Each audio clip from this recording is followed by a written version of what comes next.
சுகமே சொல்க. ஜோதிடம் ஒரு மிகப்பெரிய கடல், மிகப்பெரிய பொக்கிஷம். ஜோதிடம் எனக்கு கத்துக் கொடுத்த பாடம், அதை உங்ககிட்டயும் பகிர்ந்துக்கிறேன். ஒரு மனுஷனோட வாழ்க்கை எந்த நொடியிலயும் எப்படினாலும் மாறும்.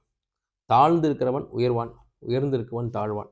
அதனால யாரையுமே எப்பவுமே துச்சமா நினைச்சிடக்கூடாது அப்படிங்கிறது தான் இந்த ஜோதிடம் எனக்குடைய அறிவியல் நம்ம எல்லாருக்கும் சொல்லக்கூடிய விஷயமா இருக்கு. ஒரு கிரகச்சேர்க்கை சரியா அமைஞ்சிருச்சு, அவனுக்குன்னு ஒரு காலகட்டம் வந்துருச்சு, அவனுடைய தசாபதி கரெக்டா அமைஞ்சிருச்சு அப்படின்னா, அதுக்கு முதல் வரைக்கும் அவன் ரொம்ப எல்லாருடைய பச்சாதாபத்துக்கும் ஆளான ஒருத்தன்.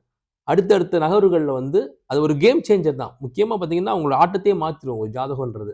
அந்த காலகட்டம் குறிப்பிட்டு வரும்போது அந்த ஜாதகர் அதுவரை இருந்த நிலை மாறி அவர் வேற ஒரு உயரத்துக்கு போவார். அப்போ நீங்க யாரையுமே எப்பவுமே துச்சமா நினைச்சிடக்கூடாது அப்படிங்கிறத தீர்க்கமா சொல்லக்கூடிய சப்ஜெக்டே ஜோதிடம் தான். நீங்க மனிதாபிமானத்தை ரொம்ப ரொம்ப ஸ்ட்ராங்கா பறைசாற்றக்கூடிய துறையும் ஜோதிடம் தான். ஏன்னா இன்னைக்கு ஒருத்தர் ரொம்ப உயரத்துல இருக்காரு, ரொம்ப பணக்காரரா இருக்காரு அப்படிங்கிறதுக்கு ஆடவும் கூடாது. இன்னைக்கு ஒருத்தர் ரொம்ப சரிவான சூழல்ல இருக்காரு, அவருடைய நிலை சிறப்பா இல்லைங்கிறதுக்காக அவர் நீங்க துச்சமாவோ ரொம்ப ஒரு கீழ்த்தரமாவோ நீங்க பாத்திரக்கூடாது. அவருடைய நொடி, அவருடைய வெற்றி எந்த நொடியிலும் மாறக்கூடியது அப்படிங்கிறது நீங்க ஜோதிடத்துல பரிபூர்ணமா நீங்க அனுபவிக்க முடியும். அதனால ஜோதிடம் நினைத்தால் ஒருவரை எந்த நேரத்திலும் எந்த நொடியிலும் உயர்த்தும். சுகமே சொல்க.